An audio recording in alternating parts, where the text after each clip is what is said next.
Yo guys, so yeah, it's me, Blue Eyes Persian here again, making my third video. I never actually thought I'd last more than one, but here I am again. So we all have our own story of how things first started, so just had to unmute there. Yeah, I mean, we all had that big decision of what we had to decide between, obviously, Bulbasaur, Squirtle, and then Charmander. I don't know why I paused there or hesitated, but yeah, just going with the flow now. So yeah, and then obviously we got our own Pokédex, and then the journey began. So as we went, obviously through each region and throughout Kanto, we went into searching for which Pokemon we actually identified with, and throughout this, I mean, more so towards the people that have just started their own collections. That this is why I put my emphasis through people actually going for what they really do enjoy. I mean, it's always great to talk about like investment, if something's great in terms of money, in terms of worth, and if it would gain value and all that.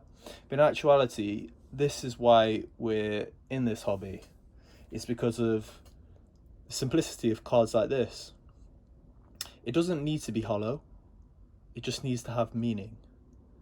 I mean, this card here, it has a ton of meaning for me, more meaning than any other card that I have in my whole collection. Because when I moved from Portugal, well, from England to Portugal, as a small little kid, an English kid who had a Portuguese background, looks Portuguese, couldn't speak the Portuguese language, which was quite ironic.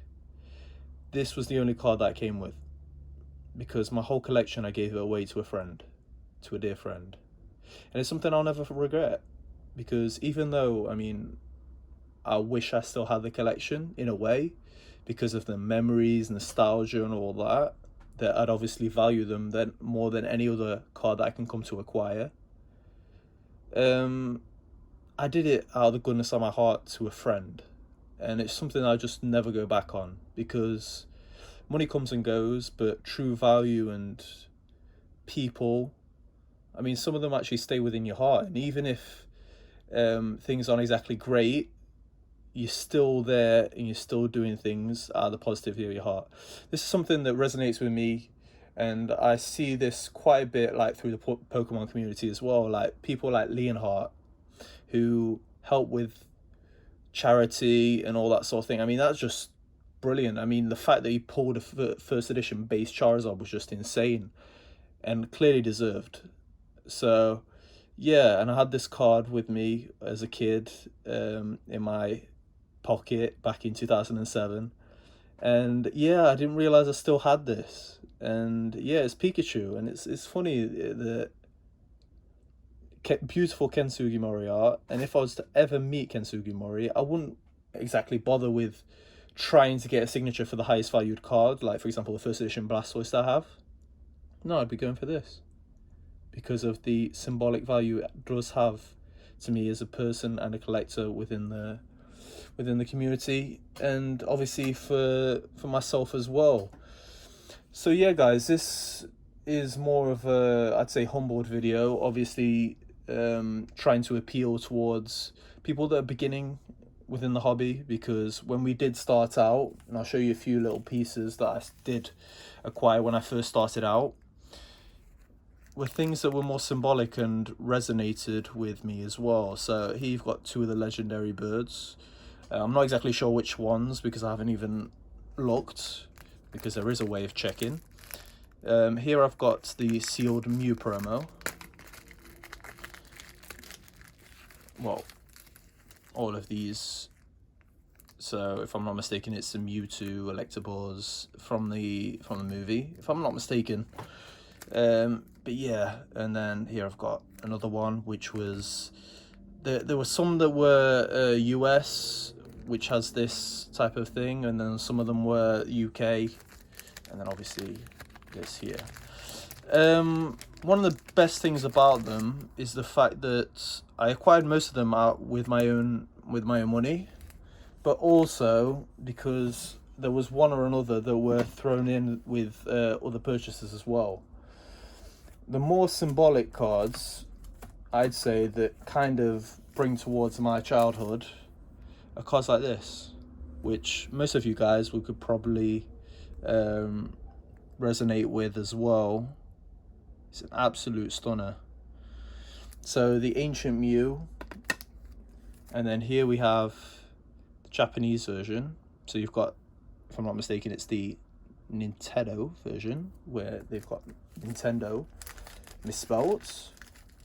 And then I've got some other cards here that are quite symbolic as well, guys. So as it's a bit of a challenge getting some of these out, I just want to show you the fact that we should always go for what truly matters to us, and that's where the true intrinsic value will come of these cards, because the reality is we do have a lot of similarities in terms of taste, in terms of what we're looking for as well. I mean, this card, I mean, I could get graded, but I just never thought about it because I don't need to bump up that value because I'm not going to exactly sell this card itself. So it's just one of those things, guys. I'll just add a bit more light here. Nah, the light's not working. So yeah, here's the thing. I mean, when you're going through like budgeting and stuff like that, these are the cards that we're always going to be looking for, like cards that have that sentimental value, and these cards have been going up quite a lot because these are the cards that we actually saw. But the thing is, guys, as I'm just going to be putting them as if they're evolving, you can get cheaper alternatives, cards with the exact same art, slightly different holo pattern, but more within your means. I mean, why not go for something like this? I mean, or go for one that's played or something like that. I got these a long time ago when they were relatively cheap, and I'm not saying this to brag, I'm just saying it because I got them for what I truly love about them, and not because I was expecting value to come up. I mean, there are obviously certain cards that you do look at, especially Charizards, where the value's just there, and it's always, in a way, we can say always, but in a way it's not guaranteed, because obviously as a collectible there's no type of guarantee with any of these sorts of things. You see these first edition, I mean, the reality is it's something that's very beautiful to have because it's the first edition print, but at the end of the day it's just a stamp. If it doesn't have the stamp and you're looking at the art's still there, guys. So it's something that you shouldn't rush and put yourself in a difficult financial situation to buy these cards out of just willingness to relive your childhood, because I mean that's at the end of the day what the main reason behind us getting these cards. It's because of that true value that they have for us. So yeah, I mean, it's a bit of a shorter video, I'd say, today, where I've got a few more little things that I'd like to show you, just a few little extras where things I've just acquired over the years and all that. I mean, this is the first place. I've never actually played with evolutions or anything like that, and I don't play more the like meta game or anything like that. If I ever play anything, I play like old school and stuff like that. And yeah, I've just got a few cards that kind of resonate with the past, pre-releases. I've got a pre-release Clefable that's not here, but I'll show it in a different video. Electabuzz, Rocket's Mewtwo again, and then here we've got the E3 Pikachu. Some stuff that I've just acquired because of the true feel that you do get. And another thing that sticked with me was this, the Pokédex, and I'm just so happy that I still have it from my childhood. So again, it's all about that true value that things do have for you. I mean, that's one main reason why I got this like right away. I actually didn't think about things like to the point where I was searching for things that would just increase in value. I just bought this because I remember having one as a kid. And it's those feelings that made us, especially in these times, like feel good about ourselves, feel as if we have a true purpose in life as well. Even though it kind of, for some people, it kind of sounds sad. Sounds sad. It's the intrinsic value that's just relative to us. So it's just like some people that go out and buy bags, buy gold, buy art. It's just something that's of our interest. And even though a lot of people may be criticized over the years, the reality is you can be criticized, but as long as you're happy, then it pretty much doesn't matter in reality. So I'm just going to show you a little project that I have, guys. Again, just a nice little mail day that I had just a few days ago. I showed it to the guys on Instagram. Anything that comes in, I like to show it to the guys as well. I mean, it's all about sharing our collections and sharing the love and spreading that beautiful message around, because that's truly what matters. We want to get rid of what's negative within the community and again, I don't like to use the term like get rid, because it's as if you're throwing somebody out. Like, I'm not about that type of thing. I'm more about like trying to make positivity a bit more infectious within the community. So yeah, this is a relatively mint, I'd say got a decent chance at a 10. It's only got one speck just up here, which, yeah, just there. Aside from that, it's just really clean. I've got no scratches at all. So yeah, guys, I've got a little project that I'd just like to show you.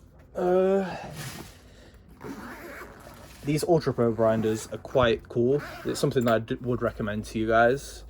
So yeah, here's the project itself. I've got first edition Lieutenant Surge here. I want to get each and every obviously trainer card related to the gym, but obviously the OG. If not, I'd have obviously just gone for the more recent versions, which were reprinted in the era of 2016, where you've got the badges, you've got the trainers as well, which is much cheaper. And then yeah, so here's the project. It begins off with, yo, sorry there guys, so yeah, it just got cut off because I received a call. But yeah, so here's the project itself. So instead of first edition, I've decided to go for shadowless cards for some of the holos as well, as I've got the graded versions, which are first ed, and I decided to try and go for first ed for the rest of the cards here. The Charizard, I've got the shadowless 8.5, but I decided, well, why not go in with a relatively interesting investment, and that should be arriving soon, so I'll definitely be talking to you guys about that. Leave it a bit of a mystery, but definitely it's related to Charizard, as you can see. Obviously. But yeah, and then I decided to just go obviously with these 4 pockets instead of just the 3, mainly because I can just put anything on these sides here just to fill up, even if it's just like grass energies or something like that, or try to be creative.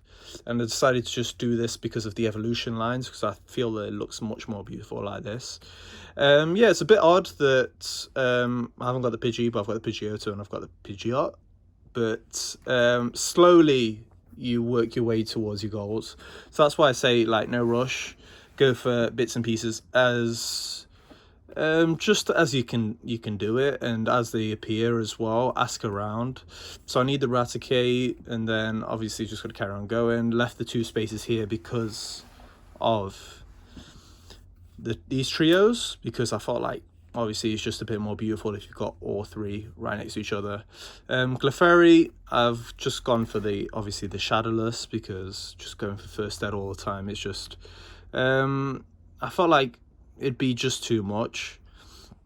In terms of value, it's just a bit too expensive right now. I've got the no symbol error Clefable, which I can just show you guys up close. And this is just something that a lot of the other collectors have already identified as having no symbol, when normally you just have the jungle symbol. I'm pretty sure I've got an example right here. Yeah, I'll just show you this Nidorina. So here you have it, where normally you'd have the symbol, but here you don't. Let me just put this back here. So yeah, and I decided to carry on going. I might put the first edition Ninetales here, or probably just display it in one of the other cases. Aside from that, I've got the Vulpix as well. It's got the HP, as you can tell, HP 50 when it's supposed to be 50 HP, but that's just a standard error for the Vulpix. It doesn't exactly bring up in value, if I'm not mistaken. And then here we continue towards the other evolution lines, so Jigglypuff, and then obviously Wigglytuff, Zubat. I still haven't got Golbat, which is, for a lot of people, they say it's relatively easy to get because it's a card that isn't exactly significant for Fossil, but I'd say each card deserves its time to be collected as well. Nah, I'd probably say I'm a bit lazy. Nah. Now I'm actually having a mental debate within myself to see if I know what I'm talking about or not. Sometimes you do have these moments that do happen where you're thinking about something and then just a page goes blank. I remember this used to happen a lot in exams, so just standard. And then yeah, I need the Vileplume, I need the Venomoth, and then need to continue with the Dugtrio, which is a rare from base set. And then Growlithe, I need the Arcanine, and then left the 2 spaces because of the Poliwag to Poliwrath evolution line. I need the Poliwhirl. Then I've got these sets.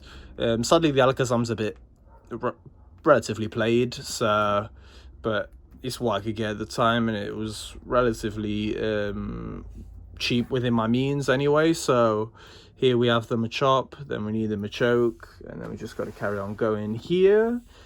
Bellsprout, Weeping Bell, and then here, the thing about this is, as it's the 151 first edition, is something, obviously the 151 is the core of Pokemon, where it all started, and it's what truly brought us together, especially for us guys from the 90s and from the 80s that truly lived this era. I wouldn't say the people from the year 2000 didn't live this era, because they could have lived it a bit later on, and that's why I wouldn't ever criticize anyone for what they enjoy and what they like as well, even if they weren't exactly born into this decade, I'd say. But yeah, here we have the Geodude line. I need the Tentacruel as well, which is Fossil, the Victory Bell. I'm currently negotiating with a few people to try and get a few more of the cards. I left this, I'm pretty sure, did I leave this space? Nah, I didn't leave this space. There's 2 cards missing here, because I normally check by the numbers, 82, 84. There's a 3rd card missing here. Yeah, I can't exactly remember. It's number 83 out of the 151, so you guys can probably identify it in the comments down below, because I'm not exactly the best in the world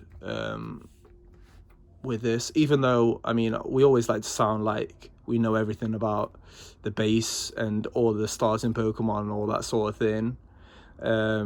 Reality is, if we were asked, which Pokemon is number 132, I mean, who the hell could actually answer that within the top of their head? So so yeah, here we have the other lines as well. I decided to go just standard Fossil Not First Ed here as well, just to fill it up as well, and then eventually, if I manage to get the upgrade, then slowly build that up as well. So yeah, I'm pushing towards saying the word as well as many times as possible, because making videos is something I'm not used to. But yeah, I'm trying to be honest, like I said in my first video. Yeah, I'm missing the Electrode, and then just appreciating these arts, man. Like, I say this is one of my favorite arts that's non-holo. Just look at that, so tropical.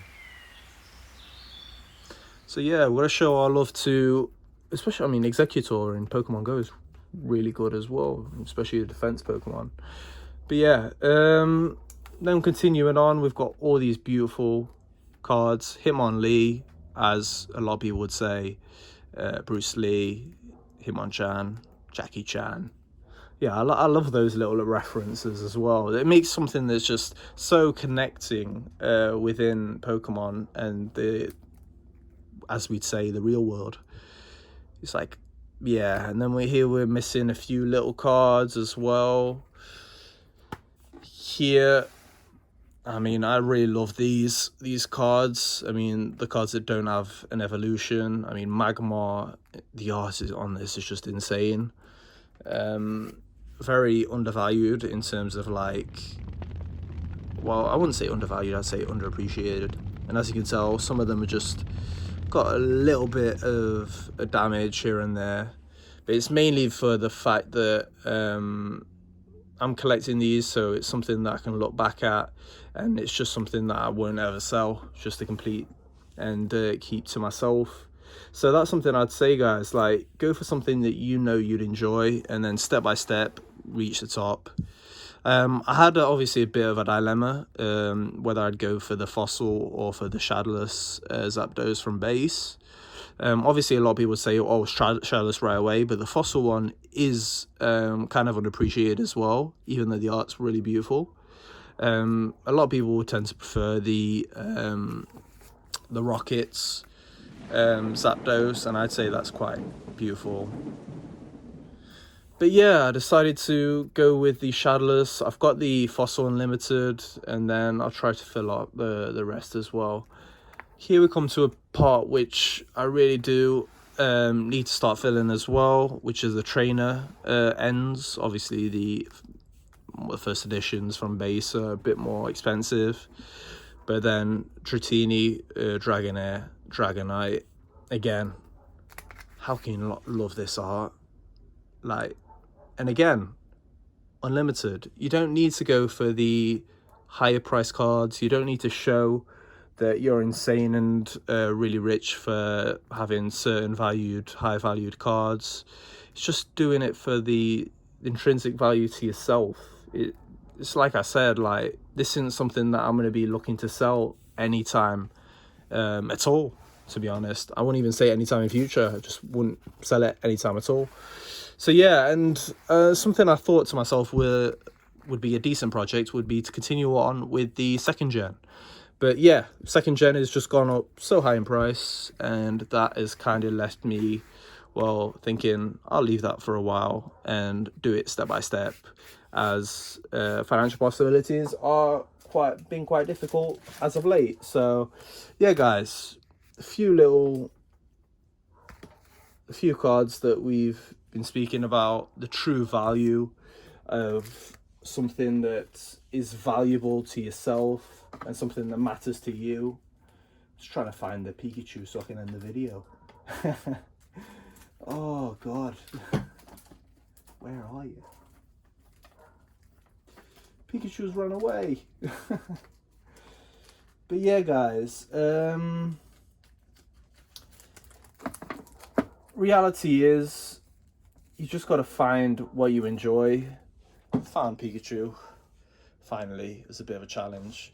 And just make sure you find what you enjoy, go for what you really do like, and something that you identify with. And then essentially that would just have the value for you, and mainly you. Just like the story that I still have this Pikachu, which I brought somewhat in my back pocket, but I'm so glad it wasn't actually in my back pocket, because it would have been so damaged. But even if it was damaged, I pretty much don't mind.